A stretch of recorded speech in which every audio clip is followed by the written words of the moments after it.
Buenas tardes, buenas noches, boa tarde, boa noite. Estamos hablando desde nuestras casas, desde nuestras computadoras, porque seguimos hablando, seguimos trabajando, seguimos investigando. La UNAM no para. Desde el Sembrar, desde el seminario sobre Brasil, el seminario de estudios brasileños, desde el CIARC, tenemos nuestra actividad de esta semana y me da muchísimo gusto, antes de introducir a nuestro invitado de honor, agradecer como siempre al CIARC que nos abre este espacio de Latinoamérica para la inclusión fundamental de Brasil, de los temas brasileños, de lo que es la lengua portuguesa, de lo que son los temas brasileños desde siempre parte de Latinoamérica. También quiero agradecer a la ENAT, a la Escuela Nacional de Lenguas y Traducción, el apoyo que nos da, llevando también al portugués, a nuestros alumnos, a la UNAM y a todos los interesados por lo que es la última flor de Lacio, parte de Latinoamérica, parte de la cultura de este gran continente. Y a todos ustedes que nos acompañan en todas las latitudes, no solamente de México, no solamente de Brasil, por este medio que es una forma de mantenernos unidos en estos tiempos tan difíciles que la pandemia nos está haciendo tratar de adaptarnos y seguir adelante reflexionando y luchando por una sociedad mejor. Bueno, tenemos con nosotros hoy, como les dije antes, un invitado de honor, un invitado de lujo, diría yo. Está con nosotros el profesor João Roberto Martins Filho, profesor sênior de la Universidad Federal de São Carlos, la UFSCar. Y João, mi gran amigo, es científico político, politólogo de formación por la Universidad de Campinas, la UNICAMP, y tiene un doctorado también en ciencias sociales. João es un especialista en los estudios acerca de las Fuerzas Armadas en Brasil. Se ha dedicado al tema desde hace muchos y muchos años, por eso les digo que nos tendrá muchísimo que hablar sobre la cuestión de los militares en Brasil hoy, en el desgobierno de Jair Messias Bolsonaro. Y João Martins Filho coordina hasta los días de hoy el Archivo de Política Militar Ana Lagoa en la UFSCar. Fue presidente de la Asociación Brasileña de Estudios de la Defensa y en sus líneas de investigación ha trabajado precisamente las Fuerzas Armadas y su relación con la política. Ha investigado sobre las relaciones de las democracias europeas con la dictadura militar brasileña. Actualmente trabaja las relaciones entre el gobierno Thatcher y el Brasil.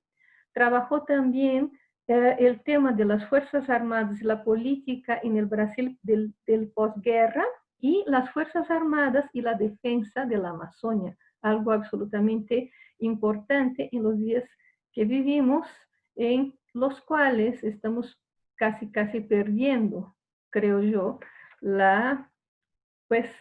nuestra relación con la Amazonia en Brasil, ¿no? Ha publicado diversos trabajos, entre los cuales yo quisiera destacar uno sobre el movimiento estudiantil y la dictadura militar brasileña y el Palacio y la Caserna, la dinámica militar de las crisis políticas en la dictadura, 1964-1969. El último libro que publicó João Roberto Martins Filho, el más reciente, mejor diciéndolo, se llama Secretos de Estado, el gobierno británico y la tortura en el Brasil de 1968 y 1976. uno siempre piensa que la tortura, ¿no?, en los países sudamericanos, en los países latinoamericanos, tiene una imprenta gringa, ¿no?, una imprenta norteamericana. Y João Roberto descubrió que no solamente existen ahí los dedos de los hermanos del norte, la cosa es mucho más profunda y es muy interesante también, a lo mejor en la segunda parte de nuestra charla, preguntarle también sobre este hallazgo que hizo João en sus investigaciones, ¿sí? Bueno, la conferencia que nos va a dar João Roberto Martins Filho se llama precisamente Desgobierno Bolsonaro, militares en la política brasileña. Manteniendo nuestra propuesta de acercar, ¿sí?, el idioma portugués al español, João Roberto va a hacer su conferencia despacito, en portugués, también como una forma de hacer de esta lengua una herramienta de acercamiento entre los brasileños y los hispanohablantes. Es una invitación que siempre hacemos desde nuestro seminario, desde el Sembrar, ¿no?, de sembrar esta importante invitación a que el portugués sea también una forma de acercamiento entre la parte ibérica, más bien entre la parte portuguesa y la parte española de nuestro continente.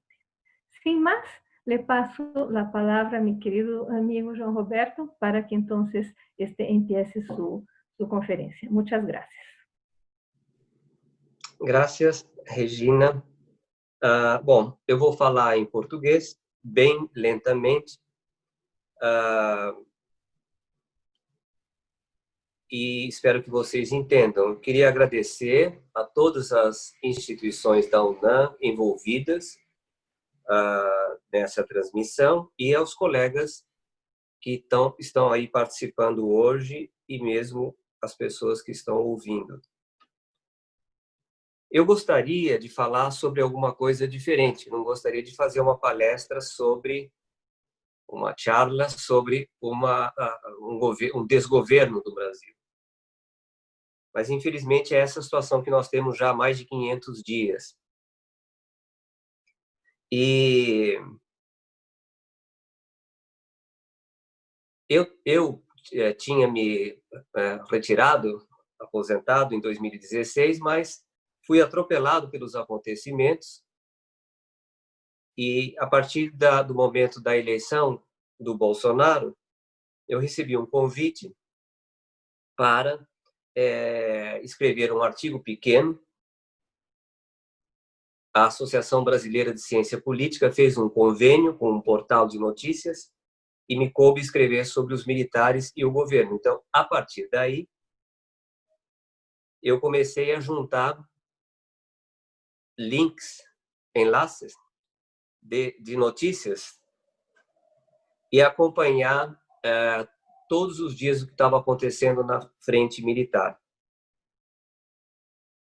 E, por uma série de circunstâncias, nós começamos a fazer reuniões em fevereiro, patrocinadas pela Fundação do Partido dos Trabalhadores, que resolveu, uma vez fora do poder, resolveu agora se dedicar a estudar com mais profundidade a questão militar. Então, a partir de fevereiro do ano passado, um grupo de professores, políticos e inclusive ministros de Estado, como o ex-ministro da Defesa, Celso Amorim, uma vez por mês nós nos reunimos e, pouco a pouco, nós fomos tentando entender aquilo que nós não tínhamos percebido. Eu fui presidente da Associação Brasileira de Estudos de Defesa, portanto, eu acompanhava tudo o que estava acontecendo. Mas a verdade é que a primeira constatação que nós fizemos, que foi a primeira ideia coletiva que surgiu, foi que nós não entendemos a profundidade da insatisfação que graçava no meio militar. E depois disso nós começamos a chegar a outras conclusões comuns. Numa coisa muito bem articulada e metódica, não houve mais aquelas tradicionais divisões que existem no meio acadêmico. Esse grupo se unificou. A partir daí, neste ano, eu fui convidado para organizar uma coletânea, não sei se é esse o nome em espanhol, e aí nós formamos um grupo de WhatsApp que às 3 da manhã começa a postar coisas e termina às 2h30. Então, é uma carga de informações tremenda e uma coisa também muito coletiva.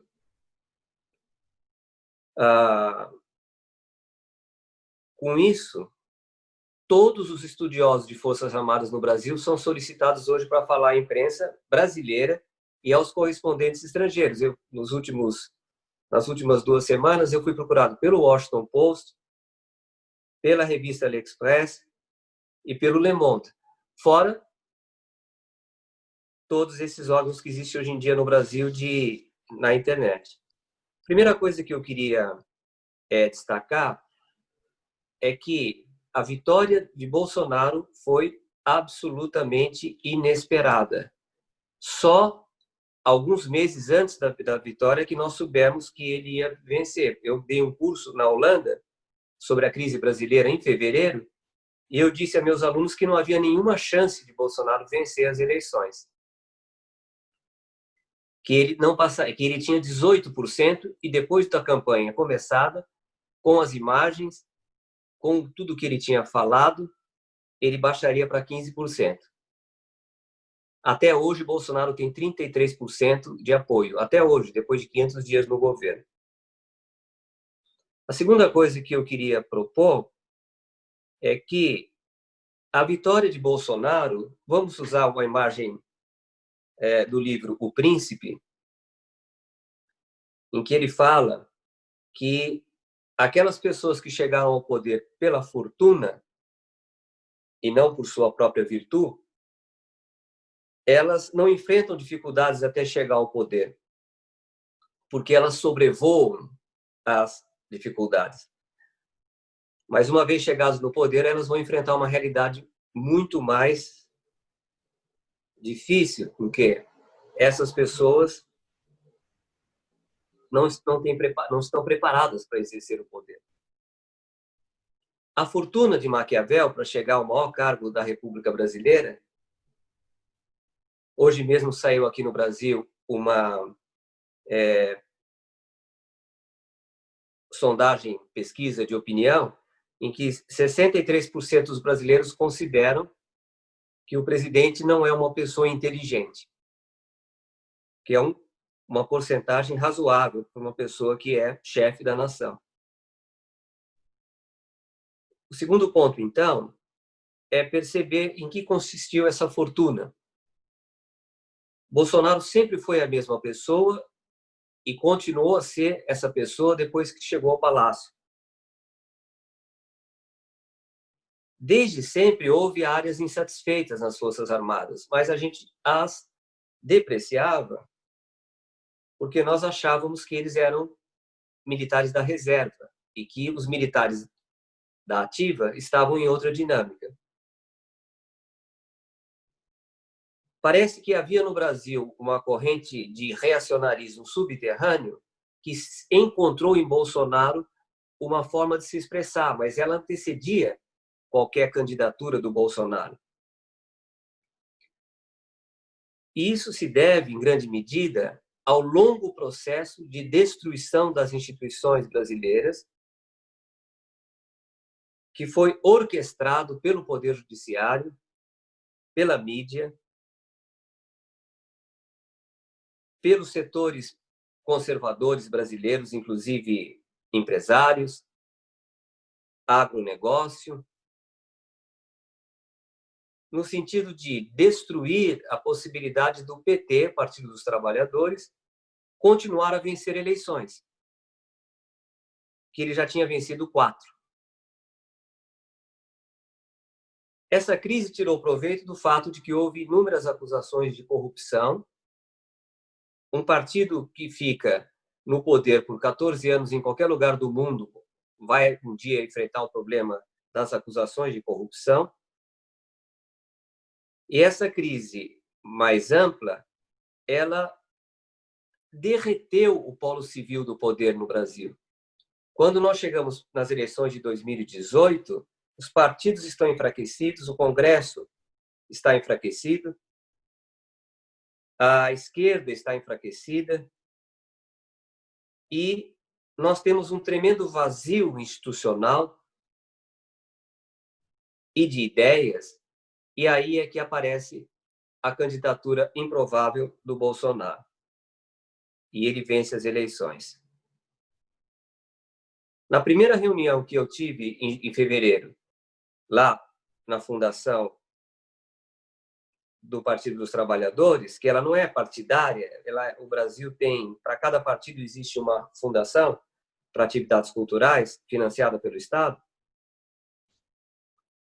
Um colega me chamou de lado antes do começo da reunião e me falou que tinha conversado com militares e que houve uma campanha organizada dentro das Forças Armadas para eleger Bolsonaro, inclusive com a ideia de que eles é que tinham sido os responsáveis pela vitória, o que não é fato, porque Bolsonaro teve 57 milhões de votos.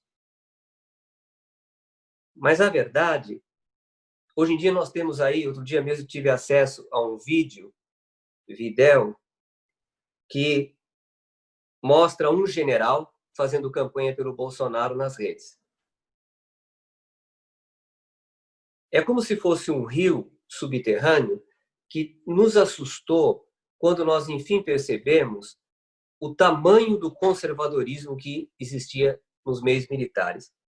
E como eram arcaicas, ultrapassadas, como estavam ainda na Guerra Fria as ideias militares.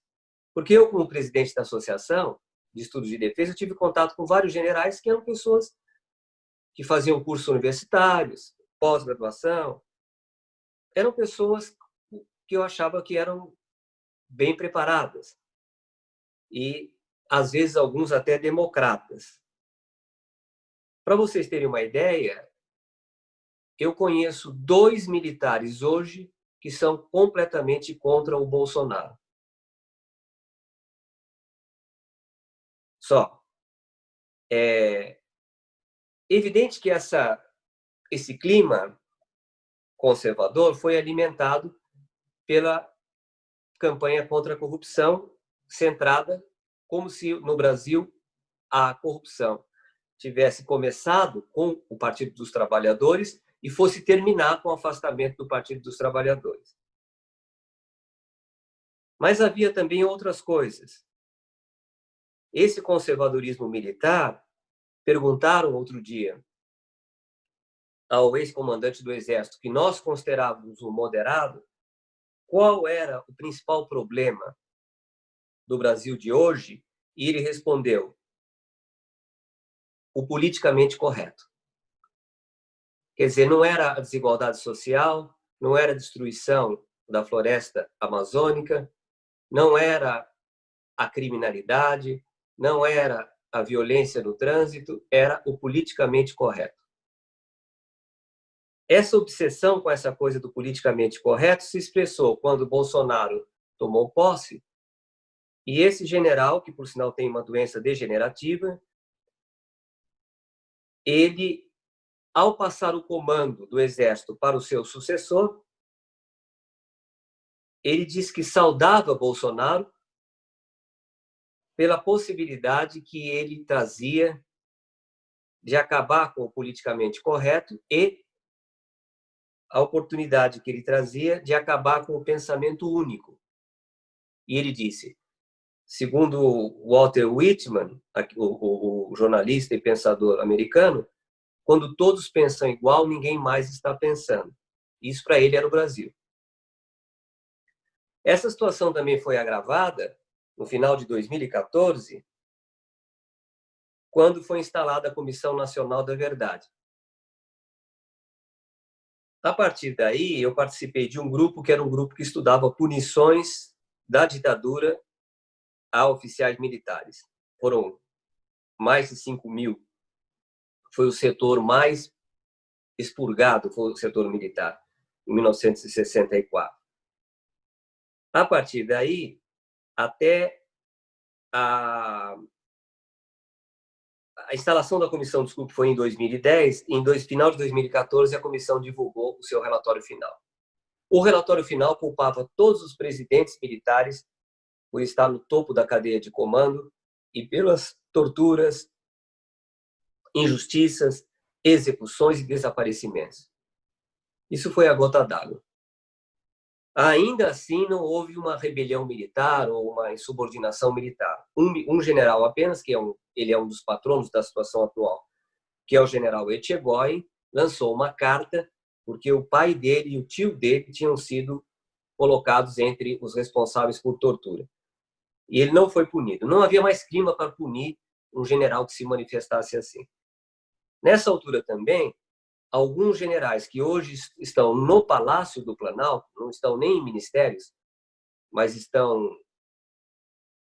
fazem parte do círculo mais fechado do poder, também foram punidos por manifestações políticas. Mas veja bem, essas manifestações políticas, no caso do vice-presidente da República, Mourão, e no caso do o mais íntimo general do governo Bolsonaro, do presidente, mais íntimo amigo do presidente, o general Heleno, eles dois estragaram sua carreira militar por se manifestar politicamente. Naquela época, isso estragava a carreira. Isso talvez tenha feito com que as coisas tivessem ficado mais ou menos subliminares, né? Mais ou menos subterrâneas, porque as pessoas também não querem estragar sua carreira. Quando nós abrimos os olhos, os militares já estavam ativamente participando da campanha e aquele general que tinha dito que tinha participado, ele disse que ele tinha uma lista de 2 milhões de pessoas para as quais eles mandavam mensagens constantes e diárias, que continuam a ser mandadas até hoje, e que são coisas que, se vocês veem, vocês vão achar que aquilo é brincadeira. Mesmo os generais ou brigadeiros ou almirantes mais ilustrados que eu conheci, recebem isso, e às vezes eu vejo que eles recebem, porque eles me passam às vezes. São coisas do tipo assim, olha que ponto que está chegando a questão do racismo artificial que os negros estão criando no Brasil, e o Brasil nunca teve problema de preconceito racial e está imitando os Estados Unidos. Esse tipo de coisa.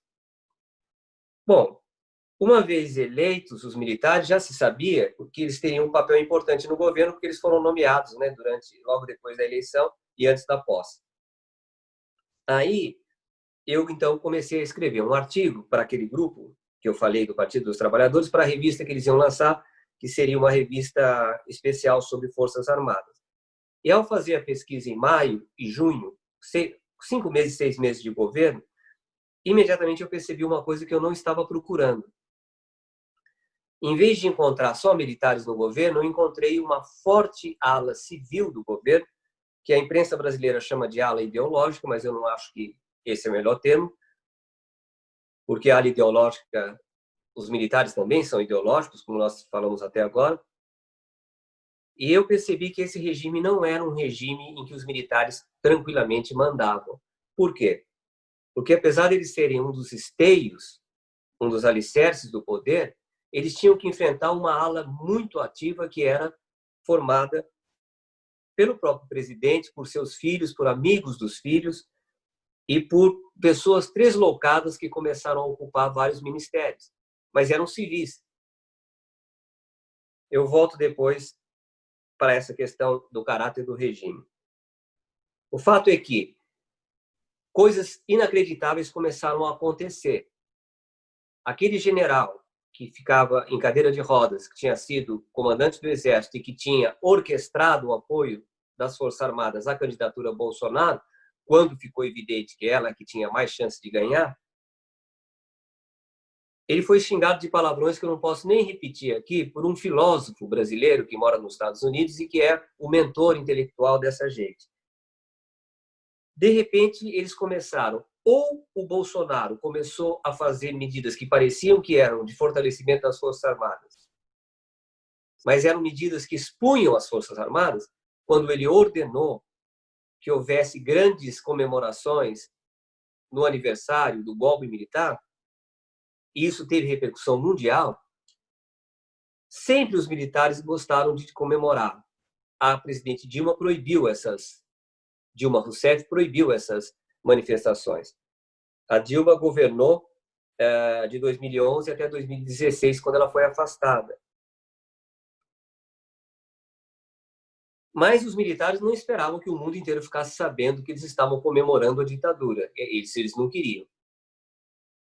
O plano dos militares era, isso é bastante evidente hoje, que como eles conheciam muito bem o Bolsonaro há mais de 40 anos, como eles tinham sido colegas dele na academia militar, e como eles tinham chegado a generais, e ele teve que se afastar como capitão, porque ele tinha criado um problema seríssimo de rebeldia quando ele era capitão, ele enviou uma carta a uma revista semanal reclamando dos soldos.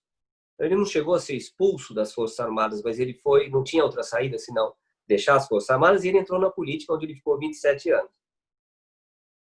Mas o plano inicial dos militares era ficar num segundo plano, como eminência parda, controlar o Bolsonaro, tutelar o presidente e dar um pouco de verniz, que o presidente todos sabiam que era um homem inculto e bastante rude. E eles dariam um verniz para ele, não haveria problema, eles conseguiriam fazer uma espécie de uma orientação educacional para o Bolsonaro. Só que o Bolsonaro se revelou um homem completamente incontrolável, intutelável. Ele não é um homem disposto a receber ordens. Ele faz tudo da cabeça dele. Vou dar um exemplo. Quando ele teve que abrir a sessão da ONU, que o Brasil sempre abre, tradicionalmente, desde 1948, e o Brasil muitas vezes teve excelentes representantes, eles passaram uma semana preparando o discurso que ele faria. Ele não sabe falar nem numa festa de aniversário, tinha que falar na Organização das Nações Unidas. Cumpleanos. Uma semana fizeram um discurso para ele. No sábado, o general Heleno, aquele que é o mais amigo dele, foi até o palácio, a residência oficial, a Alvorada, e lá ele reviu o discurso. No avião, eles reviram o discurso. Quando o Bolsonaro sobe lá, extremamente nervoso, começa a fazer o discurso, ele fez o mais absurdo dos discursos que um presidente brasileiro fez até hoje.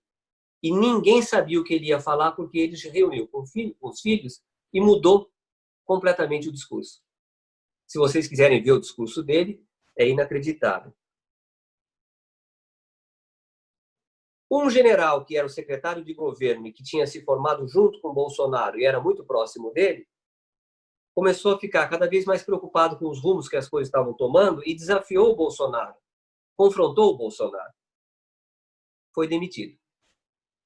Se Bolsonaro conseguia demitir esse general, chamado Santos Cruz, ele podia demitir qualquer outro. Depois dessa demissão, os militares passaram um bom tempo, mais ou menos, num segundo plano. E quando eles voltam, em fevereiro deste ano, quando Bolsonaro nomeia para a Casa Civil da Presidência, imagine, Casa Civil, que é aquela parte do governo que faz o contato com o Congresso Nacional, ele nomeia um militar, um general. Aí o próprio Bolsonaro diz que o seu governo está militarizado, mas é muito perigoso acreditar em qualquer coisa que o Bolsonaro fala. Quando ele fala, meu governo está militarizado, no fundo ele sabe que quem manda é ele, mas que os militares são numerosos. as coisas estavam nesse pé, agora sim os militares sabiam quais eram os limites e sabiam que não poderiam contrariar o Bolsonaro, porque senão seriam demitidos, e já tinha, a essa altura, 3.000 oficiais militares no governo, 3.000 pessoas ganhando um terço a mais do seu, ou às vezes metade a mais do salário, do soldo. Quando vem em português, pandemia. Do latim para o espanhol e do latim para o português, as palavras mudaram um pouco. A pandemia, ou a pandemia, ela desencadeou um processo, eu vou ver se eu encontro aqui, para mais ou menos mostrar para vocês, um resumo bastante breve do que o Bolsonaro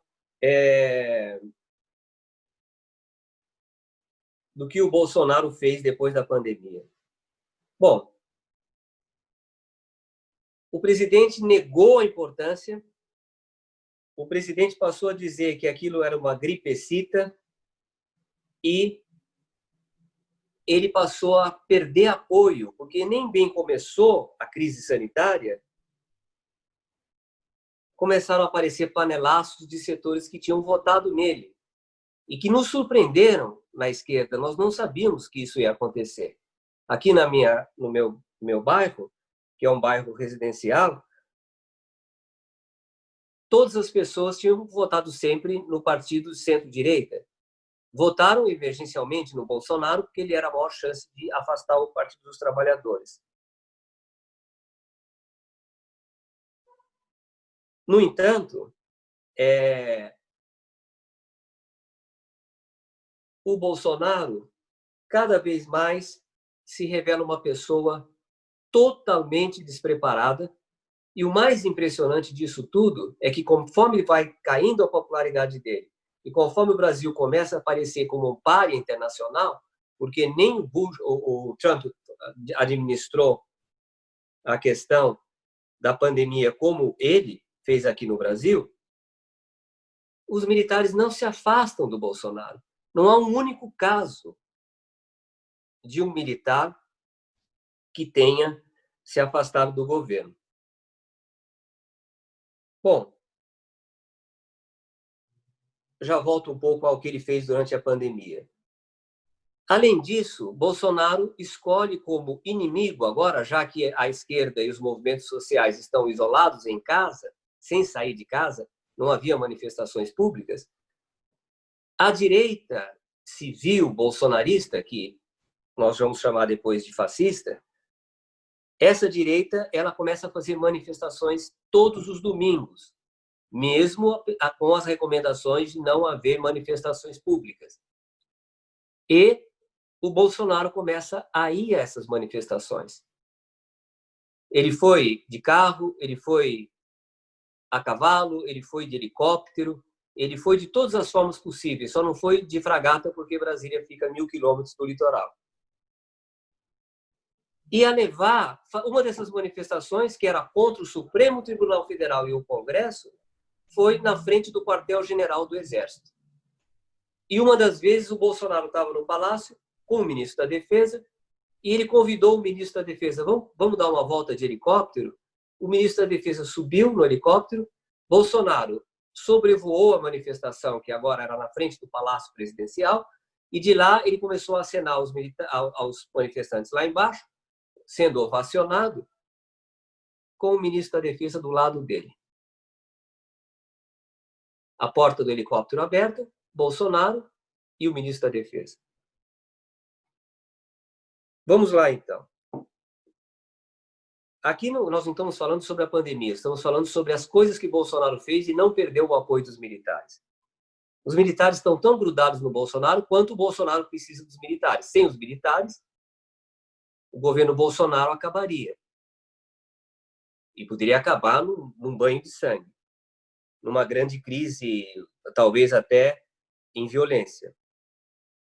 Bom, começado então a pandemia.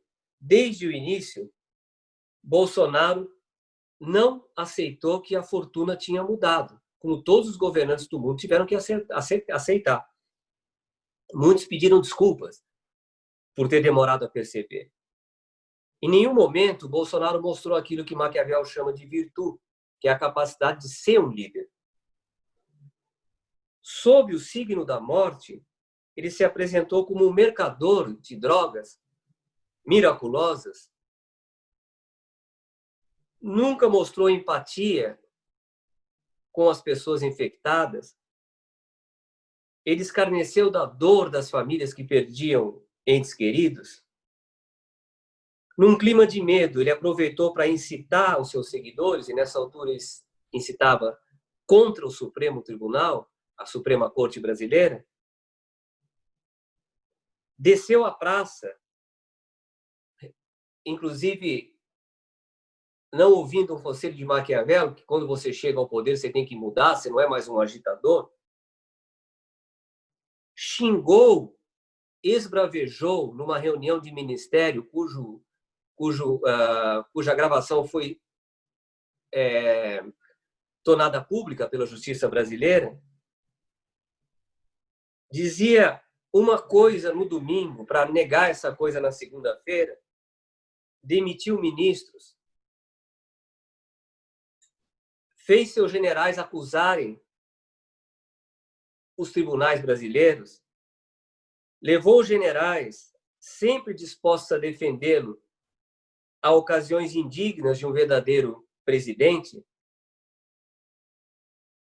orgulhou-se de mostrar que quem mandava era ele, ameaçou o Brasil com um golpe de Estado, ameaçou o Brasil com a volta dos militares, esquecendo-se que para isso era só os militares ficarem onde eles já estavam.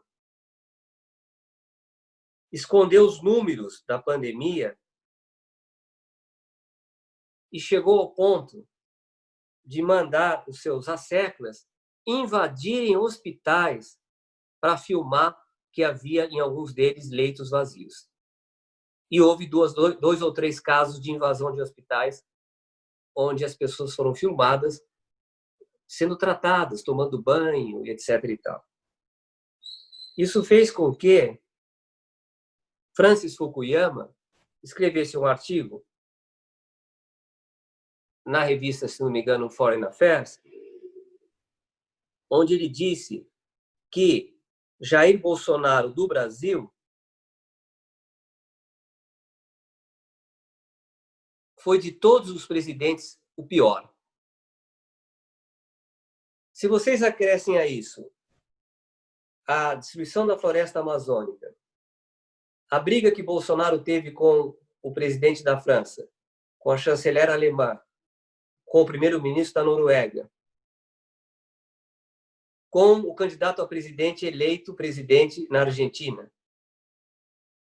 Acrescentem a isso que Bolsonaro foi ao Chile, e no Chile elogiou Pinochet, no Paraguai elogiou Stroessner, que são os dois ditadores mais sanguinários do ciclo de ditaduras na América Latina.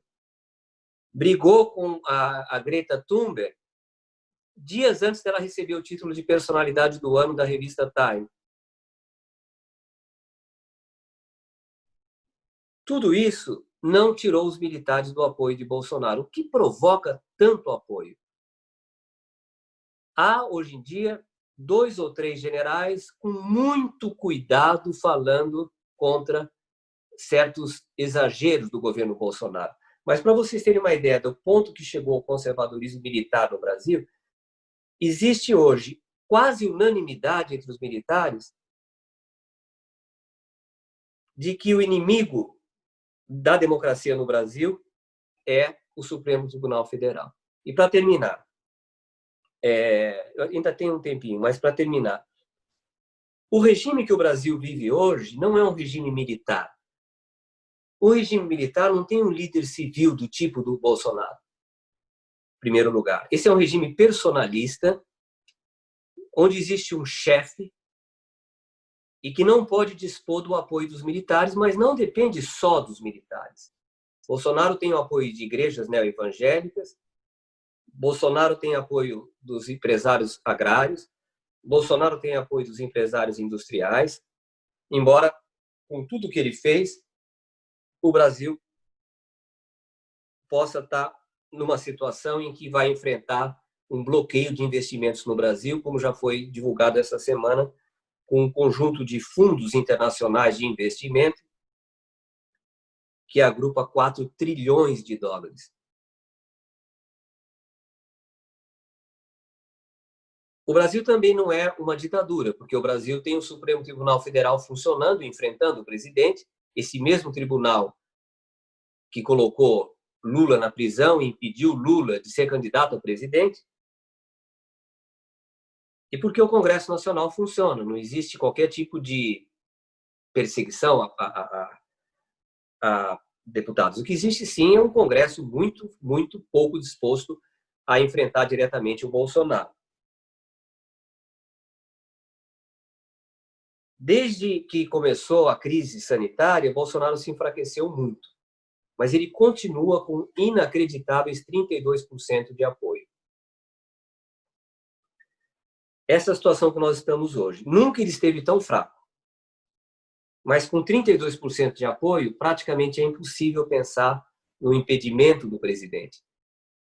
E a alternativa de caçar a chapa toda, caçar os dois, o vice-presidente e o presidente, provocaria, na situação atual, praticamente uma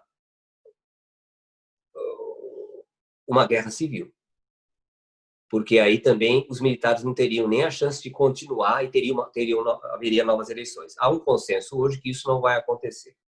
Agora, está no ar um momento em que Bolsonaro possa ser afastado, mas com esse tipo de apoio que ele tem, é muito difícil.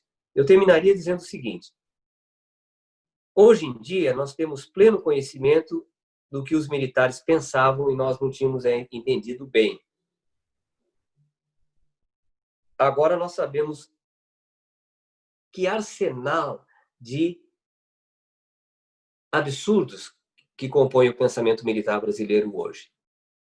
E os militares se esforçam por dizer que eles não estão no governo, que há indivíduos no governo e que as Forças Armadas são uma instituição de Estado que jamais se mistura com governos. Ora, nunca houve tamanha mistura entre Forças Armadas e governo desde 1985, como está acontecendo agora com o governo Bolsonaro. Isso, em termos gerais, é a minha... Eu achei que eu não ia falar todo esse tempo que vocês me deram, mas acabei falando. Muitas gracias.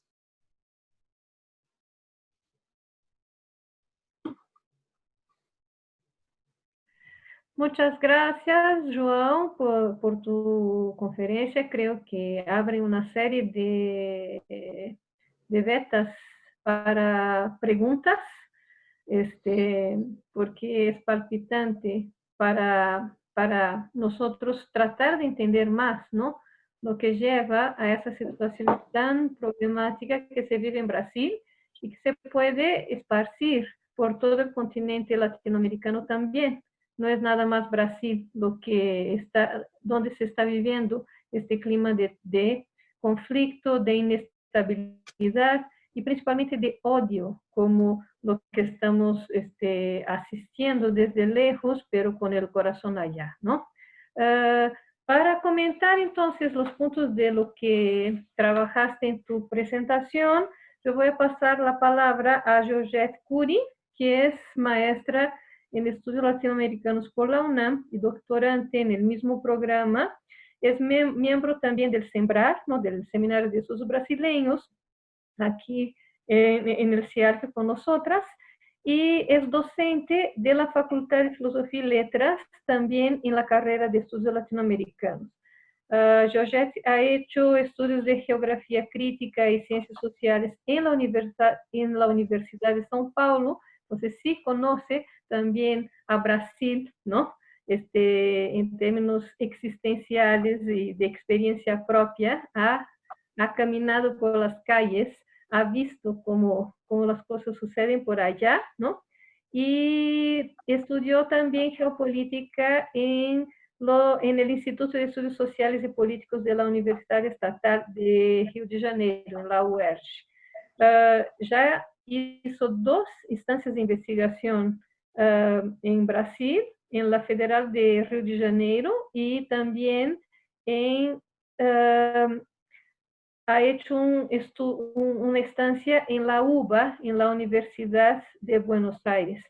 Tiene particular interés por el tema de las Fuerzas Armadas y su relación con la política y el poder. Por eso, precisamente, que pensamos en invitarla para que comentara tu presentación. Entonces, adelante, Georgette, bienvenida.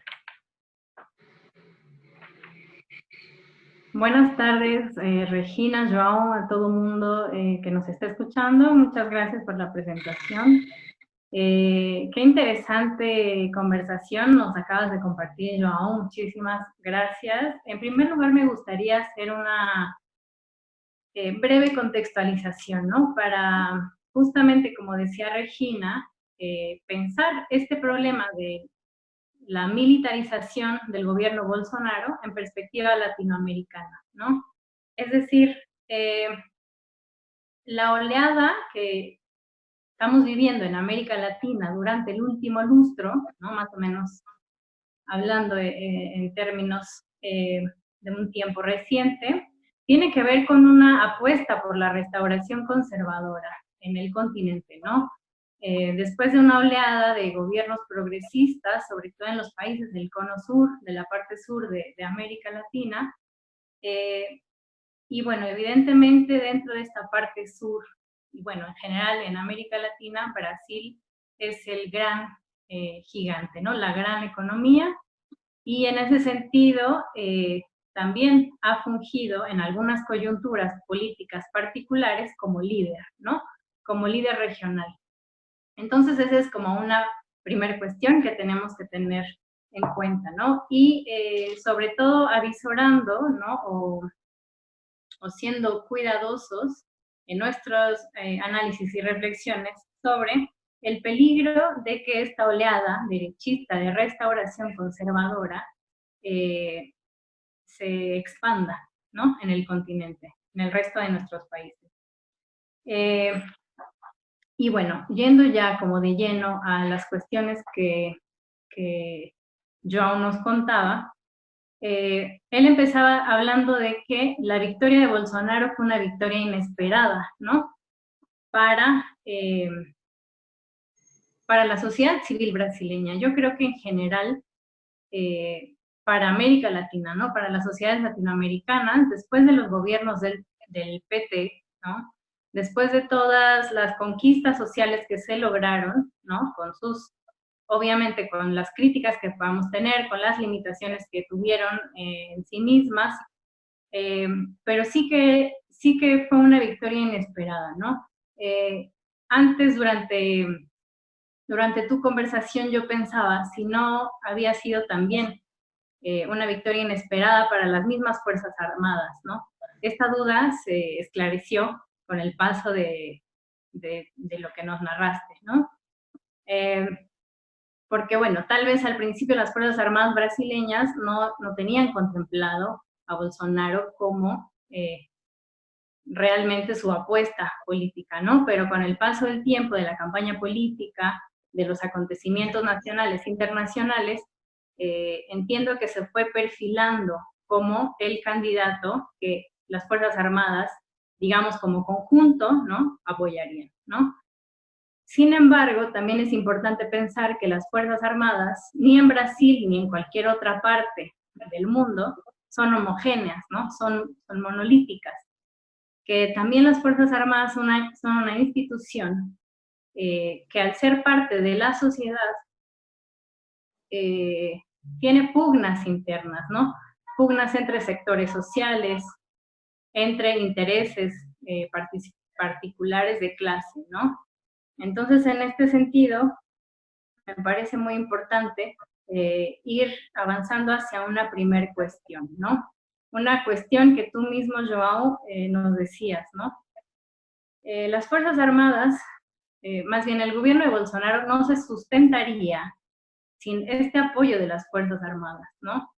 Digamos que está basado, está sostenido prácticamente en el respaldo de las Fuerzas Armadas, sino del conjunto de las Fuerzas Armadas, sí de una parte central, que es la parte de la defensa nacional, ¿no? Que como nos ilustrabas en esta anécdota, de Bolsonaro sobrevolando una manifestación con el ministro de Defensa, bueno, no sé si el ministro o, bueno, el encargado de Defensa,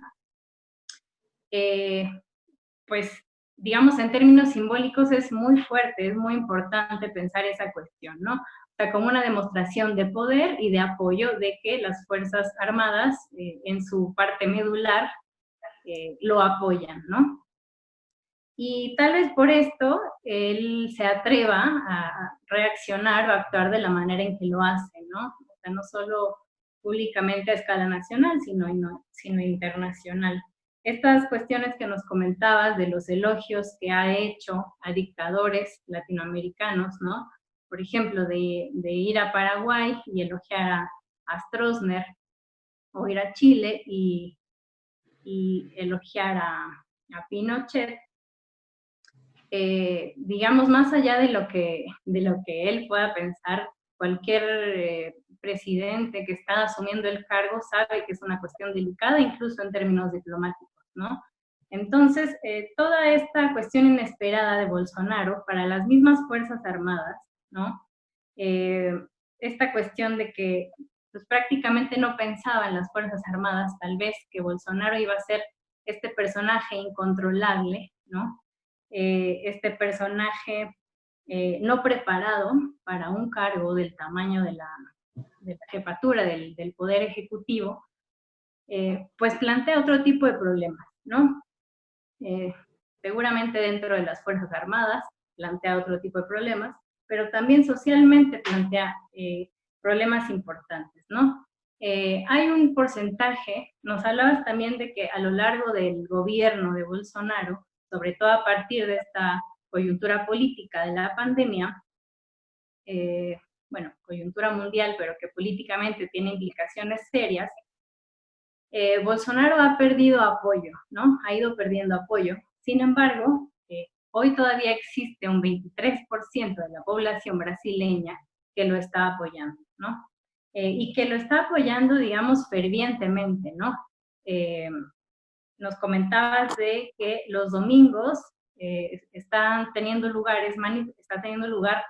manifestaciones de esta parte como de la derecha bolsonarista que está saliendo a las calles, incluso en este contexto, ¿no? De pandemia, de aislamiento social, etcétera.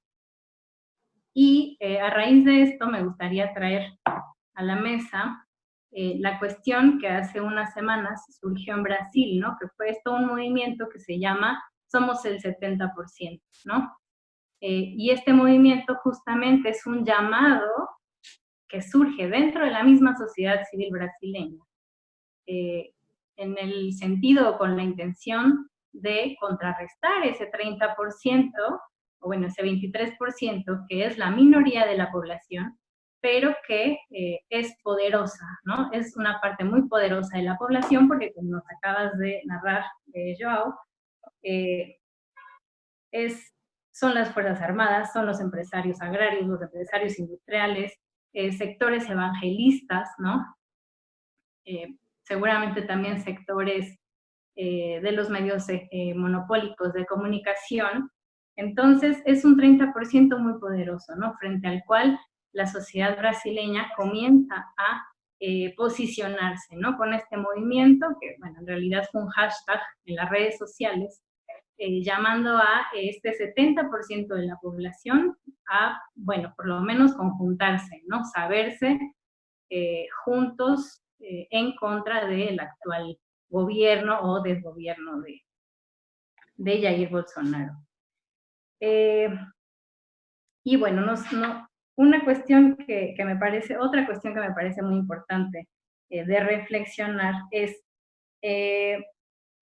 ¿a qué obedece esta incorporación, llamémosle masiva, de militares dentro de los cargos públicos de gobierno, ¿no? Si bien entiendo que por una parte es para alimentar o cultivar este mismo apoyo del gobierno de Bolsonaro en las Fuerzas Armadas, la pregunta con la que cerrabas, ¿no?, en la parte final de tu charla, es qué es lo que provoca tanto apoyo, ¿no? Es decir, ¿a qué obedece esta incorporación masiva de militares por una parte? Y por la otra, ¿qué es lo que hace que, o qué es lo que está en juego para que las Fuerzas Armadas estén apoyando este gobierno de Jair Bolsonaro, aún con todas las cuestiones que está implicando para el país, ¿no?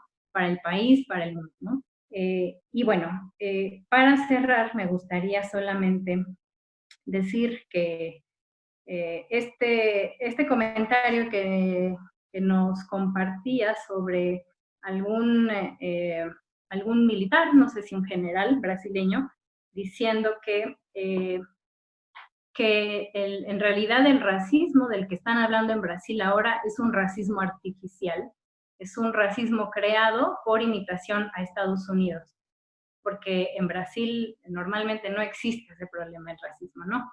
Me parece que, bueno, es claro que este comentario tiene que ver más con una cuestión de imponer el orden que con una realidad brasileña, ¿no? Y solamente para hacer una comparación, esta mañana Joe Biden, ¿no?, que es el actual candidato en Estados Unidos a las elecciones, precisamente se refería a Trump como que es como un niño, decía él, ¿no? Es como un niño frente a toda la coyuntura internacional que está aconteciendo en estos días. Es un niño, es como un niño que no puede aceptar que le está pasando lo que le está pasando, ¿no? Entonces, recordando lo que nos decías, ¿no?, de que para las Fuerzas Armadas, Bolsonaro de pronto se convirtió, o bueno, se reveló como un personaje incontrolable, ¿no? Como un personaje no apto para el cargo, pero además que difícilmente puede ser tutelado por las Fuerzas Armadas porque, digamos, está fuera de sus cabales, ¿no?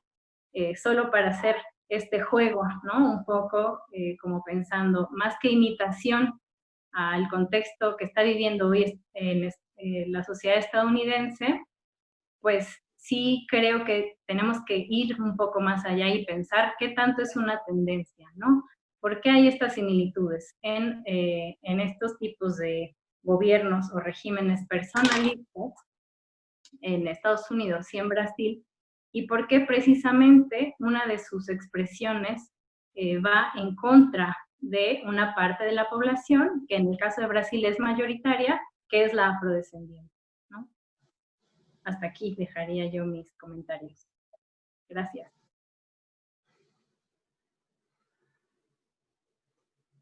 Posso falar? Sí, sí, sí. Muchas gracias por suas observações. E eu vou procurar rapidamente aprofundar um pouco algumas coisas ou tocar em alguns pontos que eu ainda não toquei. Nós não temos dúvida, para falar, por exemplo, no Cone Sul, Uruguai, na Argentina, na Paraguai, no Chile, nós não temos dúvida que existem setores nesses países tão conservadores quanto o conservadorismo que se expressou na vitória do Bolsonaro no Brasil. Mas o fato é que no Chile está havendo um processo de alternância de poder, que talvez tivesse acontecido no Brasil, teria sido muito melhor, ao invés de tentar se manter no poder a qualquer custo, se o Partido dos Trabalhadores tivesse percebido que o poder desgasta e coloca questões que você, pouco a pouco, potencializa uma oposição que depois inviabiliza a sua volta ao poder. Hoje em dia, no Brasil, é praticamente impossível pensar na centro-esquerda tomando posse nesse momento. Mas o caso que mais parece com o Brasil, talvez o Equador também, mas foi o caso da Bolívia, que tem sido muito comentado no Brasil, que é a derrubada de um governo através de rebeliões de policiais, por exemplo. E aí eu aproveitaria para tocar num ponto que eu não toquei, que o que o governo Bolsonaro faz, embora ele esteja encontrando alguns limites, é destruir por dentro, como um cupim, o Estado brasileiro. Tá? Então, o que está sendo feito agora, o que vai ser, o que foi, olha, vocês vejam, o Ministério da Saúde, de la Salud, no Brasil, ele é um ministério de excelência. Ele organiza vacinações, campanhas de vacinação, que são as vacunação, que são as maiores do mundo. Todos os principais especialistas do ministério foram afastados e entraram dezenas de militares que não sabem nada dessa área. Nem na área de saúde do Exército eles trabalhavam. A vitória do Bolsonaro foi uma opção mais de emergência das Forças Armadas, mas nós não podemos esquecer que o Bolsonaro era um candidato já em setores da reserva há muito tempo e que alguns dos generais que subiram ao poder já tinham aderido à candidatura dele há tempos. A questão mais importante para mim, das todas que você colocou, é a questão das divisões internas. Minha tese de doutorado foi sobre as divisões internas das Forças Armadas, como elas se expressavam na época da ditadura militar, quando aí realmente houve uma penetração da política nos quartéis e passaram quase que a existir. Toda a política se concentrou no mundo militar.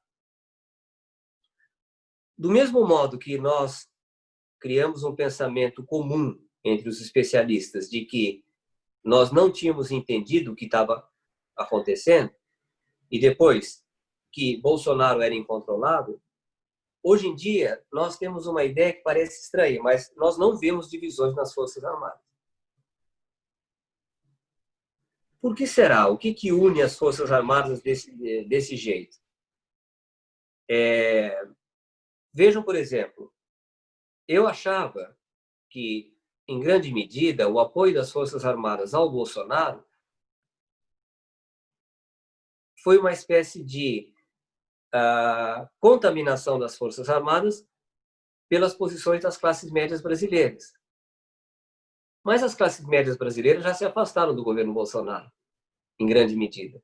E os militares estão lá. Por que eles estão lá? Porque eles consideram que isso foi uma chance que eles tiveram, que nunca mais vai se repetir, deles mostrarem que eles são capazes de participar da política mais do que estavam participando na nova República, depois de 1985 até 2014. Só que eles estão se defrontando com um desastre. E às vezes se fala no Brasil que isso pode ser as Malvinas do Brasil. Ou seja, a saída dos militares de um governo, como disse o próprio jornal conservador, o Estado de São Paulo, ou vocês saem já, e eles não saíram, ou vocês vão sair humilhados. Não é a esquerda que está dizendo isso. Porque é evidente que nós, esse grupo de 10 pesquisadores que estão fazendo entrevistas quase todo dia, nós não devemos hoje em dia ter uma fama muito boa nas Forças Armadas. Essa entrada maciça no governo, é evidente que ela se deve, em parte, porque Bolsonaro brigou com o seu próprio partido e ele não tinha uma base partidária para povoar os cargos no governo.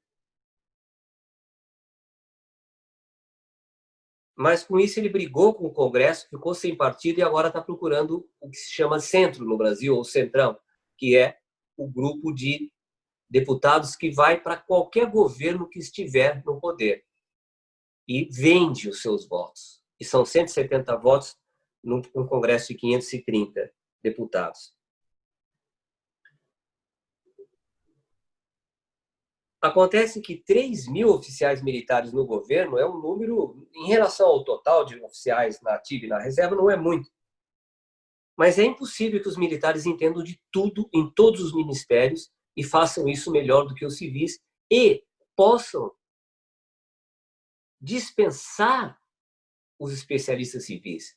Conversando uma vez com um estudioso de Brasil nos Estados Unidos, ele me disse, só o Chile tem uma burocracia sofisticada tanto quanto o Brasil tem.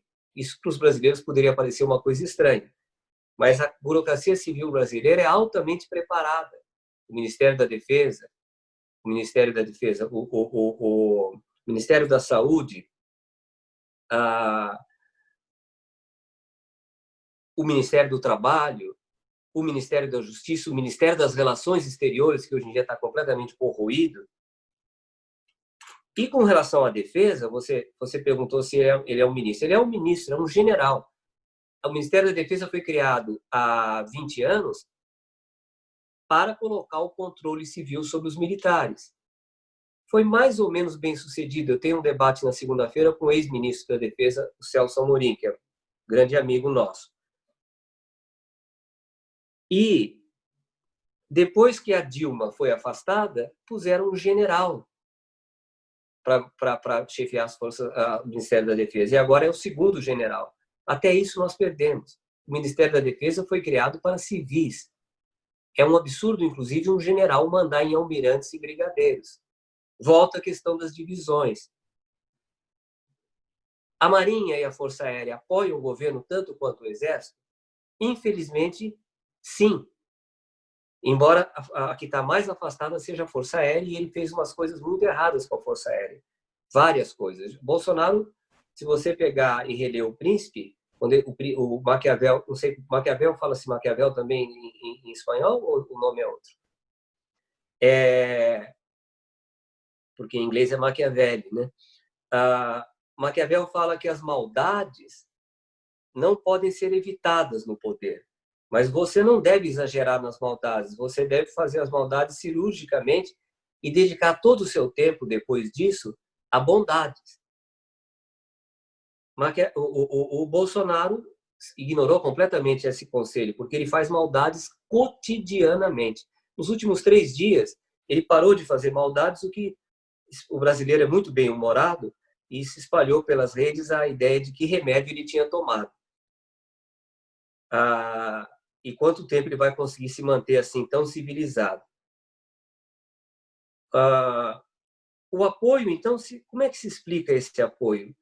Ele se explica porque nós não imaginávamos a identidade ideológica que existe entre Bolsonaro e os militares. Eles não concordam com as besteiras que o Bolsonaro está fazendo, e hoje em dia já se sabe que as próprias famílias de militares estão horrorizadas, a começar pelas mulheres, têm muito mais bom senso, e veem que desastre que é esse presidente que sai na rua passando o vírus para todo mundo. E eles, então, não concordam com esses exageros, mas é como se fosse aquele velho ditado dos anos 30 na Espanha. É um governo mas é o nosso governo, né? Esse governo é péssimo, mas é o governo deles, entende? Quer dizer, eles têm muita dificuldade de se afastar desse governo, eles não têm nenhuma disposição para voltar para os quartéis. Eles não gostam de ficar nos quartéis. Eles acham que a política é muito mais atrativa, inclusive até por uma questão salarial, mas principalmente porque a proximidade do poder. O presidente da República Brasileira, Fernando Henrique, ele se manifestou recentemente e falou que o poder é pegajoso. Não sei qual é a palavra em espanhol. O poder é uma coisa que você gruda no poder e você não quer sair mais. Não é só uma questão de dinheiro, é uma questão de poder, não é? Por exemplo, a ideia de que no Brasil não existe racismo. Por exemplo, a ideia de que os índios brasileiros têm que se integrar à civilização. Vejam bem, olhem para a civilização que nós criamos no século XXI e pergunte por que o índio ia ser maluco o suficiente para querer se integrar à nossa civilização. Precisou de uma pandemia para a gente ver como seria o mundo sem automóveis, com os rios limpos, de repente se enxergaram montanhas que ninguém enxergava mais há muito tempo por causa da poluição do ar. Eu não acredito que os índios querem entrar numa sociedade tão estranha quanto a sociedade do homem branco hoje em dia. Bom, a relação do Bolsonaro com o Trump é outro capítulo. Trump vive fazendo coisas contra o Bolsonaro, mas o Bolsonaro já falou "eu te amo" para o Trump. Acho que foi a única frase que ele sabe em inglês. Na falta de outras frases, ele falou essa e foi gravado. Eu nem acreditei que isso tinha acontecido. Mas então é isso, quer dizer, nós temos aí uma identidade profunda e não se sabe muito bem onde é que isso vai dar. O que está claro é que o Bolsonaro já não tem mais a força que ele tinha, e esse 1/3 que está com ele parece muito difícil de sair, tirar o apoio dele, mas não é suficiente para ganhar uma eleição. É suficiente para ele não ser afastado. João, já temos aqui 4 perguntas do público que nos está escuchando. Entonces, te las voy a pasar y en bloque para que las contestes. ¿Está bien? Tá. Bien. Bueno, la primera va justamente en complementación a lo que mencionaste de Trump. Dice Luis Viniza Cruz López. ¿Cómo es la percepción dentro del mismo ejército y de la población con respecto a su cercanía con Trump y la Armada norteamericana? Las voy a leer todas de una vez, ¿sí? La segunda es de Ana Luisa Moraes Patrão e dice assim: boa tarde, professor. O politicamente correto ao qual o senhor se refere, que os militares estavam ou estão tão ressentidos, seriam todas as pautas relacionadas às lutas por direitos humanos que o movimento negro, feminista, LGBTQ, etc., estão à frente nas últimas décadas no Brasil? Outra pergunta. Como podemos vincular o papel das Forças Armadas em seu apoio a Bolsonaro com a anistia geral e irrestrita vivida pelo Brasil, que foi diferente ao que aconteceu em outros países, como Argentina e Chile, que não julgou, nesse caso do Brasil, os seus militares e teve muita dificuldade histórica em construir uma justiça de transição? Será isso? E, por último, da nossa colega do Sembrar, Mônica Meirelles. Boa tarde. Obrigada pela conferência e comentários. Por favor, será que podem comentar um pouco sobre a relação tapas e beijos entre Mourão e Bolsonaro? Bem, Mourão, para quem não sabe, é o vice-presidente general Hamilton Mourão. E é muito curioso, um parênteses que eu devo fazer, é que muita gente decía, ¿no? General não pode receber órdenes de um capitão, e finalmente temos a um capitão que manda em um general. Então, seriam estas as primeiras perguntas para o bloco de respostas suas. João, por favor. Muito bem. Essa é uma das questões que a gente tem levantado nas nossas entrevistas e que eu tenho a impressão que tem provocado uma ira entre os militares. Por exemplo, quando nós falamos que os militares aparentemente não querem o bem do Brasil. Isso, para eles, é uma ofensa que não poderia existir maior, porque a cultura militar defende que ninguém ama mais o Brasil do que os militares. E, realmente, no século XXI, no ano de 2020, a gente tem que levar até hoje conselhos de militares sobre o que é ser brasileiro, o que é ser patriota, já é demais. Mas como que os militares aceitam a subserviência do Bolsonaro ao Trump? Aquilo que o Luiz Eduardo Soares, que é um antropólogo brasileiro que já exerceu cargos importantes na área de seguridade pública, de segurança pública, ele chama de sabugice, não sei qual a palavra em espanhol. O sabujo, aquele cão que segue o dono, não é? Para mim é um mistério. Eu sei que os militares se unem quando se trata de defender a Amazônia, mas os militares não têm a menor sensibilidade para perceber que se o Brasil não cuida da Amazônia, é evidente que o mundo inteiro não fala em outra coisa senão mudança climática. A juventude europeia e americana, e mesmo no Oriente, fazia manifestações toda sexta-feira pelo clima. Depois, com a crise sanitária, isso ficou difícil. Ora, é uma pergunta legítima que nós podemos fazer aos militares brasileiros. Vocês não se preocupam com a péssima imagem que o Brasil tem hoje em dia no mundo? Em todos os aspectos? Próximo do primeiro ano de governo, eu comecei a colocar no Facebook todas as notícias negativas sobre o Brasil que apareciam na imprensa internacional, do México, inclusive. Depois de 3 meses, eu tinha juntado uma notícia negativa por dia. Foram 100 matérias, aí eu parei. Com relação ao politicamente correto, por incrível que pareça, mas isso tem que ser explicado com cuidado, aquilo que para a gente é natural, que as pessoas têm o direito a ser felizes com as suas opções pessoais, de gênero, que as pessoas são infelizes se nós as impedimos de serem o que elas são, para essas pessoas ameaça em graus que nós não podemos imaginar. Esse questionamento dos papéis, esse questionamento dos gêneros, essa ideia da liberdade pessoal, afeta profundamente setores conservadores como são os militares. Tanto é que isso é definido como o grande problema do Brasil atual. Isso é exatamente o que a pessoa que fez a pergunta coloca. São os movimentos de defesa de direitos das minorias, de direitos humanos, que estão, inclusive, agora criando problema para o ministro da Educação, que fugiu do Brasil e foi para o Banco Mundial, e a Associação dos Funcionários do Banco Mundial pediu que o banco não o contratasse. É difícil que isso aconteça, mas vocês imaginem, porque por suas posições racistas.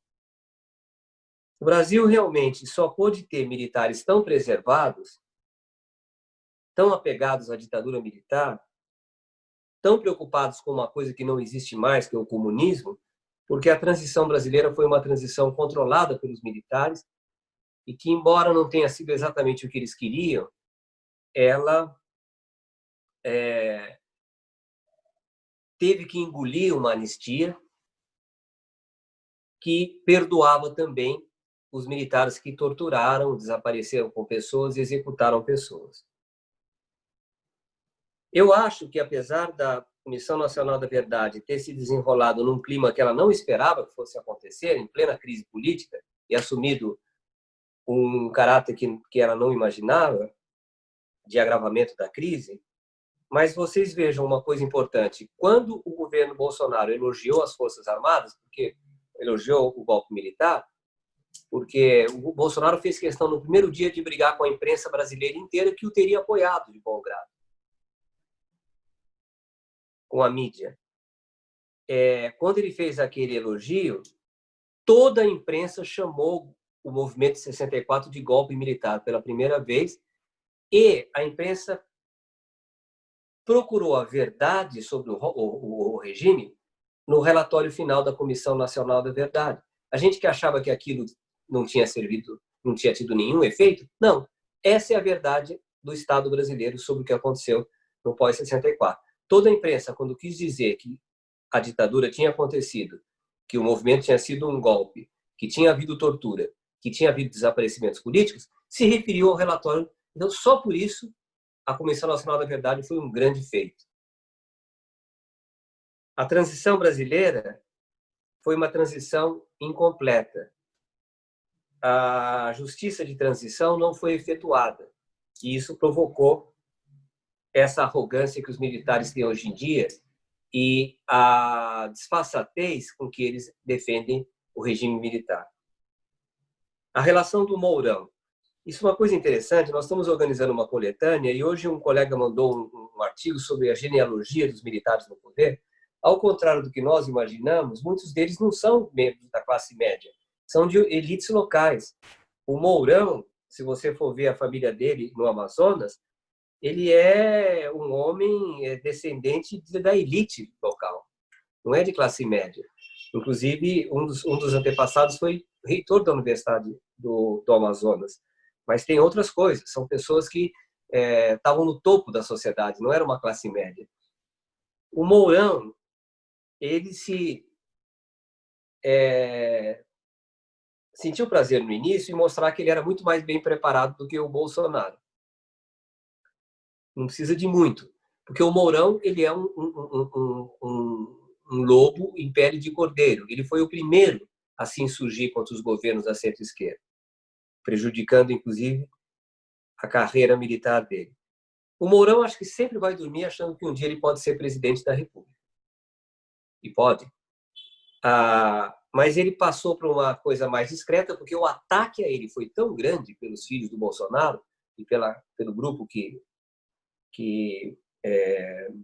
cerca esses filhos do Bolsonaro, que ele acabou ficando nessa posição mais discreta que ele está agora e foi obrigado, inclusive, a mostrar quem ele é ao se manifestar contra a justiça brasileira, que, segundo ele, segundo todos os generais, está colocando obstáculos ilegais, porque o Brasil, acho que é o único país no mundo hoje que você tem generais ensinando direito constitucional à Suprema Corte de Justiça do Brasil, que são, pela definição constitucional, eles são os guardiães da Constituição.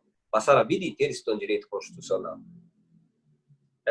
Uma coisa que eu não falei, mas eu vou mencionar brevemente, são os laços que Bolsonaro tem com as polícias e os laços que Bolsonaro tem com as milícias.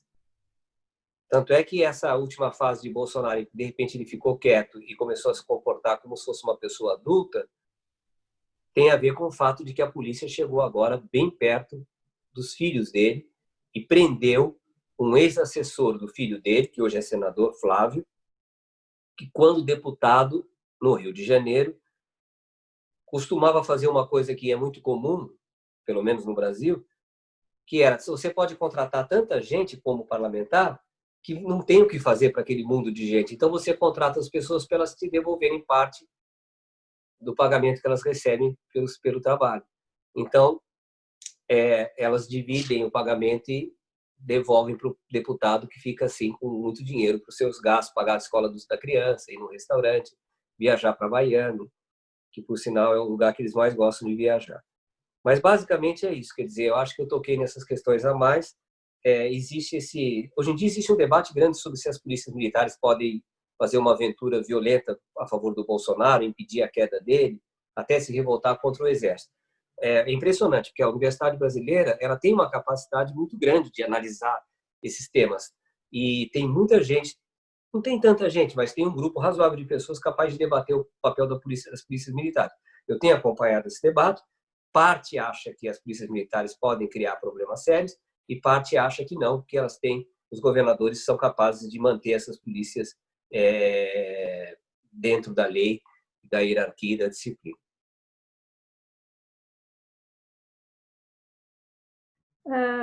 Outra pergunta de Hugo Daniel Herrera Paz.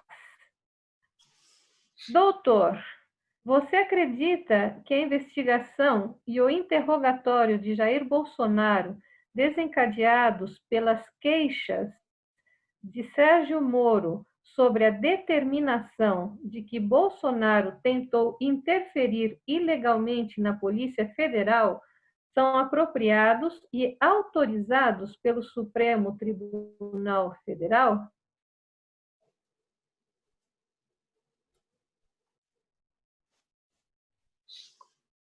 Bom, o juiz e ex-ministro Sérgio Moro, ele é o principal responsável pela situação que o Brasil vive hoje, porque foi ele que politizou a justiça brasileira e agiu de forma tremendamente parcial contra o Lula, a ponto de colocá-lo na prisão por mais de 1 ano. E depois deixou a magistratura e entrou na política com o mais improvável dos presidentes.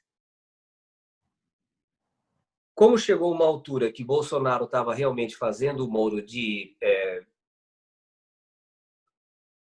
como se ele pudesse ordenar o que o Moro devia ou não fazer, o Moro acabou saindo do governo, porque ele não tinha, diante do desgaste do Bolsonaro com a pandemia, ele não tinha outra alternativa.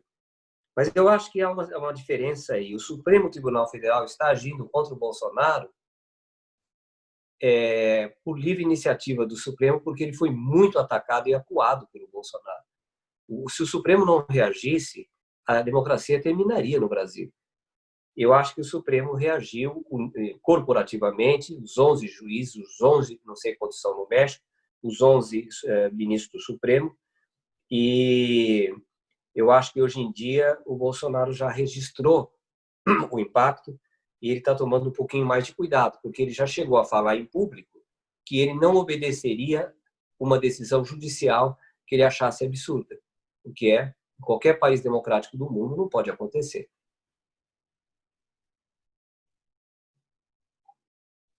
Então, acho que a posição do Supremo não está necessariamente relacionada só ao caso do Moro, mas o Moro ajudou no desgaste do Bolsonaro também, porque o Moro ainda é uma pessoa muito popular em certas áreas da sociedade brasileira.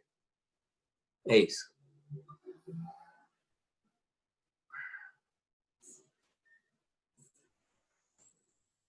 Está ouvindo minha voz? Você está ouvindo? Uhum. Bom, minha voz está sendo ouvida. Agora, algum problema lá com a Regina? Tengo un problema con mi audio, no estoy escuchando bien, no escuché nada de lo que dijo João. ¿Me escuchan ahora ustedes? Sí, sí te escuchamos, Regina. Sí, no puedo escuchar nada de ustedes.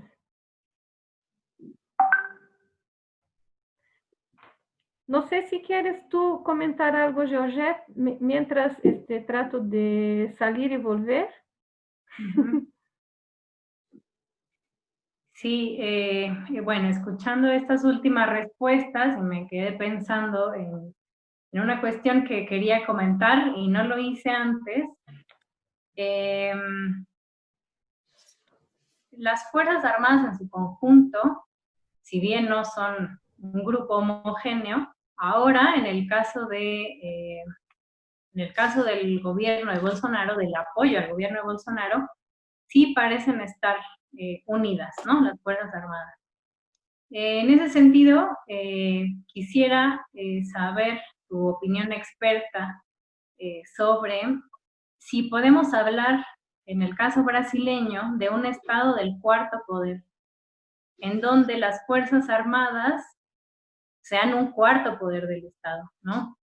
Es una tesis que, bueno, ha estado en el debate, sobre todo, bueno, en la década de los 70.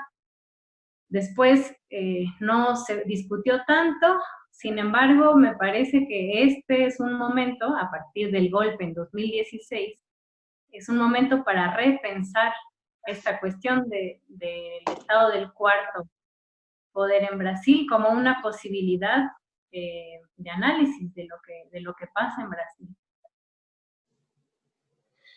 Efetivamente, no Brasil se discute essa questão do quarto poder hoje.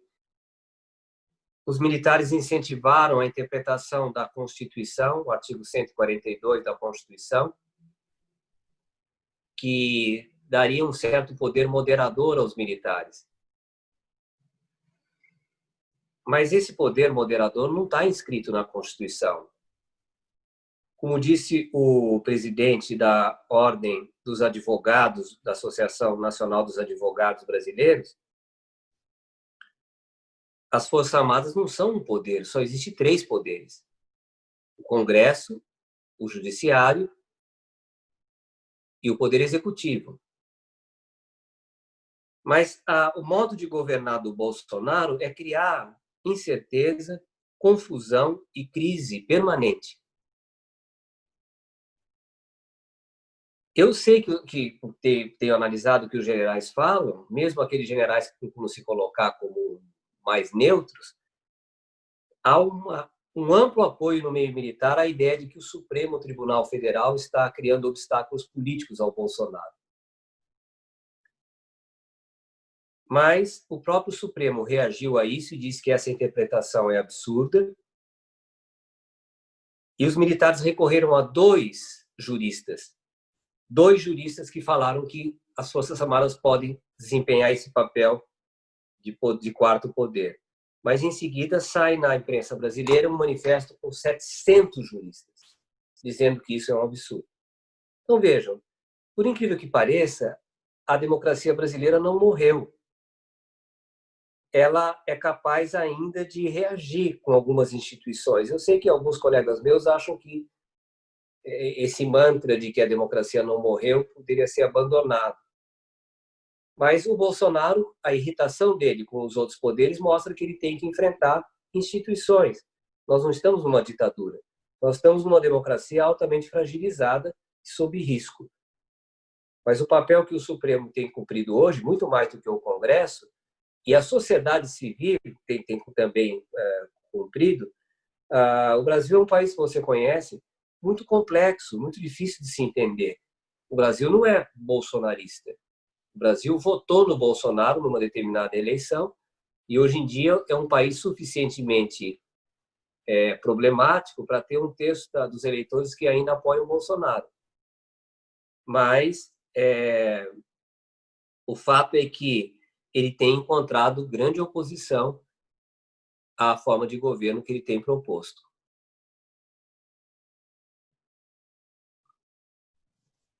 Bueno, ya regresé. Ya los escuchamos los dos. Y, mira, João, yo sí tengo algunas consideraciones que me gustaría hacer y me gustaría mucho escuchar tus puntos de vista como especialista justamente en este tema de las Fuerzas Armadas, ¿no? Porque realmente nosotros, que tú y yo, que vivimos nuestra infancia y nuestra juventud, ¿no? Bajo una dictadura militar, que sufrimos pues las expectativas de una transición democrática, salimos a las calles, luchamos por el regreso a la democracia. De 85 para acá, pues tratamos de vivir, claro, no siempre fue como quisiéramos que fuera, ¿no? Una democracia representativa, con una serie de peros, pero después vivimos la experiencia que fueron los 14 años, casi 14 años de los gobiernos democráticos, de centro izquierda, del Partido de los Trabajadores, pues nos duele demasiado, ¿no? Estar en esta etapa de nuestra vida, ¿no? Volviendo a esta situación de inestabilidad, ¿no? Me da mucho gusto escucharte a ti diciendo que Brasil vive ahora una democracia bajo riesgo, porque yo soy mucho más pesimista y siento que sí estamos viviendo casi sin democracia, pero qué bueno que escucho de ti esta visión más optimista y quizás más realista que la mía, ojalá y sí, ¿no? Pero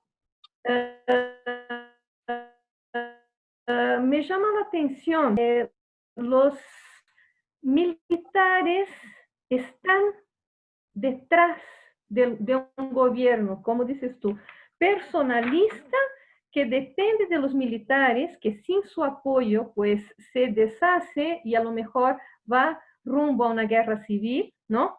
Pero que se apoya en otras fuerzas también, ¿no? Los neopentecostales, que son una fuerza de apoyo muy fuerte y que se traduce en gran parte de este porcentaje de 30% de apoyo incondicional a Bolsonaro por su pauta conservadora en las costumbres, en la moral, en este tríptico que es Dios, patria y familia, ¿no? Que calla muy bien en este discurso conservador. Los empresarios y los business, que de cierta manera no sé por qué lo apoyan tanto, porque con lo que está haciendo el gobierno en términos económicos, pues la cosa se va a acabar en un dado momento, ¿no?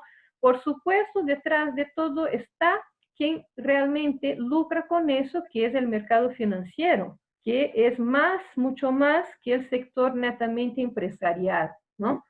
Porque finalmente la especulación es la que gana más, el sector bancario, que en el inicio de la pandemia se hace toda una inversión de dinero en este sector y no se quiere dar los 600 reales a los que necesitan para sobrevivir, ¿no? O sea, hay de hecho una elección de los que sí el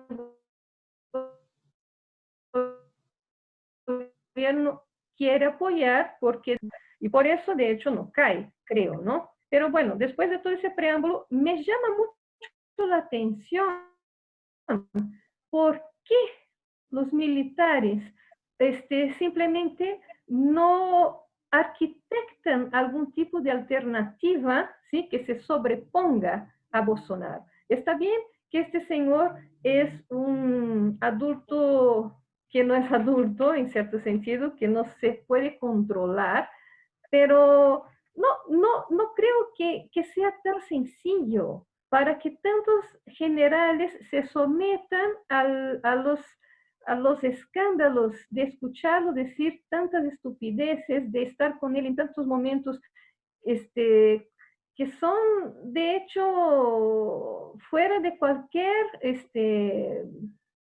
proyecto para el país, ¿no? Entonces, eso me lleva a pensar en esas cuestiones, pues, no sé si de teorías de conspiración o que me hacen pensar en el tema de las guerras híbridas, ¿no? Y en la cuestión, de hecho, de las fuerzas extranjeras que están ahí minando Brasil, porque en medio de la pandemia acaba hace 2 días de pasar por el Congreso la privatización de las aguas brasileñas, ¿no?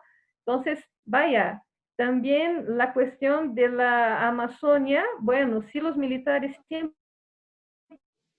tuvieron esta preocupación por mantenimiento de las fronteras, pero dejaron que los americanos estuvieran ahora ahí en Alcántara, como si fuera su casa, mandando ahí en nuestra base militar, ¿sí?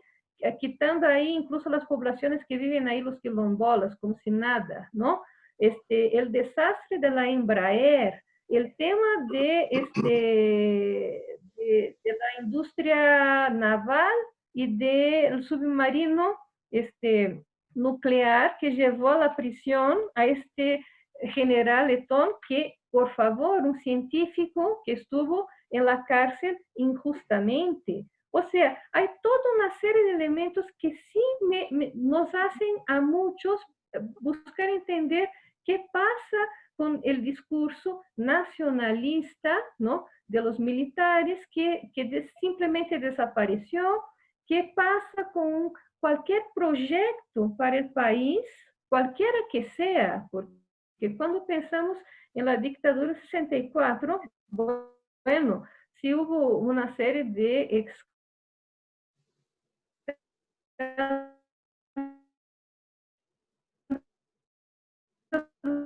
de corrupción en todo lo que querrán. Son 3.000 militares que están ahí, un aumento de salario significativo. Entonces parece ser que, bueno, aquí estoy trabajando con el capitán, ¿no?, y garantizando mi futuro a mediano plazo. Y el país, existe un país, ¿no? Entonces, quizás un poco entender, ¿no?, qué pasa allí. Y finalmente, en oposición a eso, a este famoso grupo ideológico que se llama en Brasil el gabinete del odio, ¿no?, que es esta cúpula de gente enloquecida, que de hecho no sé hasta qué punto es enloquecida, porque todo parece que obedece a una encenación pensada y calculada.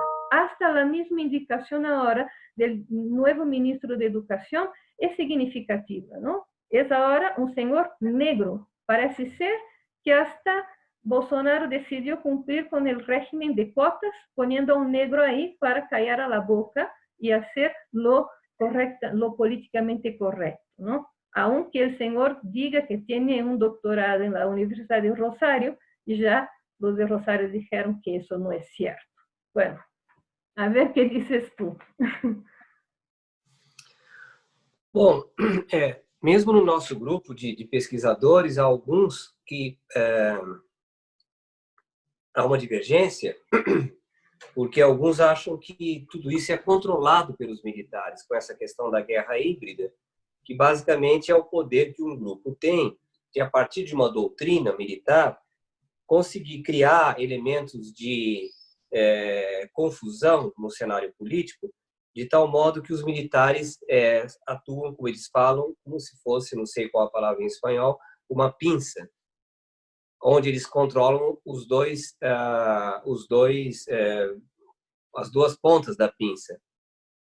Eu não concordo com isso. Eu acho que existem elementos de incerteza, que ninguém é capaz de controlar o processo político de um país a partir de uma doutrina. O problema é que os próprios militares não têm muita alternativa. Voltar aos quartéis, pedir desculpa e dizer que nós erramos, eles não vão fazer. Por outro lado, as elites brasileiras não querem uma ditadura militar. Isso não cabe no Brasil de hoje. A complexidade que o Brasil tem hoje não seria como que você governaria um país complexo como o Brasil com militares nos postos principais. A imprensa está cobrando, como nunca cobrou dos militares, do alto comando do Exército, que se afaste do governo de alguma forma. Mas isso também não tá acontecendo. Então, eu não vejo os militares como uma espécie de controladores em última instância do processo político. Eu vejo os militares como com poucas alternativas, e para eles a melhor alternativa teria sido Bolsonaro governando bem e eles se apresentando para a sociedade brasileira como capazes de participar da política. Do jeito que a coisa está indo, os militares hoje são alvos de críticas por todas as partes. Todas as partes. Os editoriais da imprensa, dos grandes jornais, dos grandes diários, são cada vez mais críticos com relação à participação militar no poder. Eles estão isolados. Agora, o que eles temem mesmo é que numa futura eleição a centro-esquerda volte ao poder. Porque eles dizem que aí a esquerda vai voltar com sede de vingança, o que é um absurdo. A centro-esquerda brasileira é moderada, calma, tranquila, não tem nenhum objetivo de atacar os militares, até pelo contrário.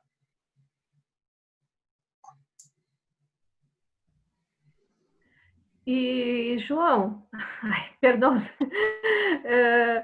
una cosa también que me llama muchísimo la atención, ¿no? Es la cuestión de tú mencionaste la prensa, ¿no? Que la prensa le cobra a los militares que se alejen de Bolsonaro. Sí, pero es curioso si uno hace una comparación así muy a la ligera, ¿no? De los editoriales de los principales periódicos e incluso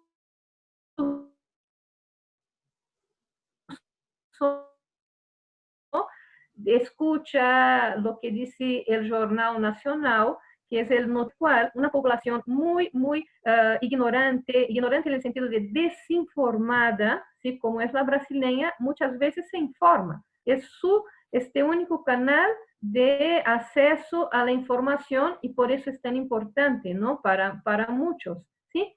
Y que, bueno, sí hay ahora un ataque a Bolsonaro de parte del Jornal Nacional. Todos sabemos que la Red Globo fue, desde un principio, una pieza importante para la caída de Dilma Rousseff, ¿no? Fue uno de los principales apoyos para el impeachment, que para mí sí fue un golpe judicial muy claro y parlamentario, en fin. Pero mientras se está cobrando de los militares este afastamiento, mientras se está tripudiando con relación a los desmanes de Bolsonaro, no se dice nada en estos medios de los atropellos de la política económica brasileña, ¿sí? Y entonces es muy curioso que incluso en las páginas centrales de los cuadernos de economía parece que lo que hace Paulo Guedes en su política ultra mega liberal está perfecta para el país, incluso en tiempos de pandemia, cuando uno piensa que políticas contracíclicas serían fundamentales para por lo menos contrarrestar un poco la situación que se está viviendo, y no, el señor sigue con su agenda y los medios lo siguen aplaudiendo. Entonces, también la pregunta es, ¿hasta qué punto si hay una crítica de esos sectores hegemónicos a Bolsonaro, ¿sí? Más bien a la política que está implementando Bolsonaro en última instancia y los que lo apoyan, ¿sí? Para que, de hecho, el país pueda volver a tener una agenda mínimamente relacionada a lo que sería bueno para el conjunto de la sociedad. Bom, quanto à posição da imprensa, ela, hoje em dia, está na oposição ao governo Bolsonaro.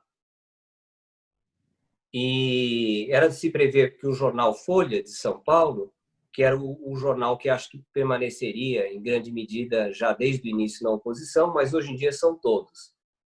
Todas as revistas semanais também.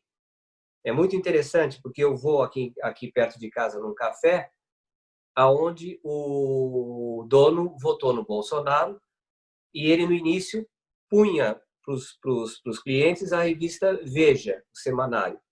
A revista Veja foi ficando tão contra Bolsonaro, e ela é uma revista de direita, que ele trocou pela revista, que é um outro semanário, chamado Isto É. E esse semanário também só colocava capas contra o Bolsonaro. Aí ele parou de assinar, não tem mais como. Todas as revistas são contra. E mesmo no caso, agora, do neoliberalismo, que é a política do Ministério da Economia, houve divergências. Houve divergências que começaram numa economista muito conhecida, que sempre apoiou essas reformas liberais, e que ela começou a se manifestar de imediato, dizendo que, diante de uma crise como essa, o Estado tinha que pôr, entre parênteses, as reformas liberais e imediatamente investir para salvar vidas e salvar a economia. E ela teve um efeito, porque realmente o Estado chegou uma hora e começou a fazer isso. E a própria Rede Globo tem cobrado muito o Estado pelo atraso na ajuda emergencial que é dada aos brasileiros. 60 milhões de brasileiros precisam de R$600 por mês, não é? E eu acho que existe uma certa inteligência dos conservadores de perceber que, no momento, é necessário parar de falar em reformas no momento e voltar a elas no momento mais propício, porque senão você pode ter uma situação de convulsão social com metade da população passando fome, né? Então, eu acho que quem ficou realmente enfraquecido no momento foi o ministro da Economia. Foi impressionante como os setores conservadores começaram a perceber. É muito comum você ver os jornais conservadores dizendo que o Brasil precisa finalmente enfrentar a questão da desigualdade social. Não porque eles passam a ter noção de justiça, mas porque eles sabem que isso pode ser o caminho para uma catástrofe. Tem essas nuances, não é? Pues sí. Georgette. Pues tenemos poco tiempo para una inquietud que puede dar mucho de qué hablar, pero no me gustaría dejar fuera de la conversación esta posibilidad, ¿no?, que se manosea entre la sociedad civil brasileña sobre la posibilidad o no de una guerra civil, ¿no? Bueno, a partir de estas milicias derechistas, bolsonaristas, en pro de la restauração conservadora.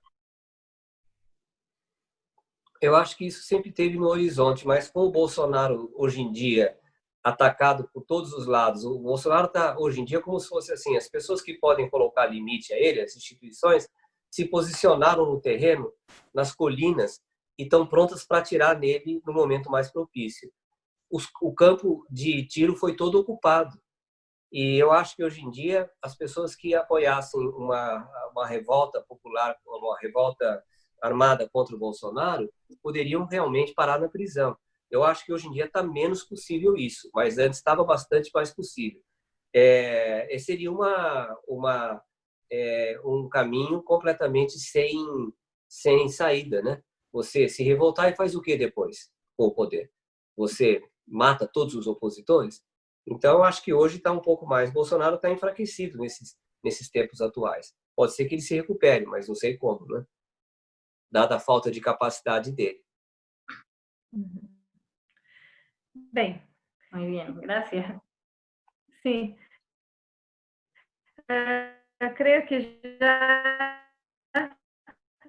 teremos pouquito tempo, se de volada, e ter a disponibilidade de Roberto Martins Filho, creo, no sé si tienes alguna observación más a que hacer, João.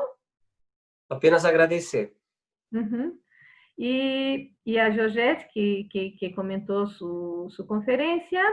Y bueno, sí, el debate sigue. Desafortunadamente, Brasil está en una situación compleja. Afortunadamente, las palabras de João me van a hacer dormir más tranquila esta noche. No estamos al borde del fin de la democracia, sí, es alentador. Y hay que pensar, ¿no? El panorama brasileño y todo lo que estamos viviendo ya como una lección del aprender, ¿no? Es importante no perder de vista que las divisiones no llevan a nada. Y principalmente en tiempos de pandemia, las fuerzas tienen que estar pensadas en beneficio de la sociedad. Estamos juntos con el sembrar,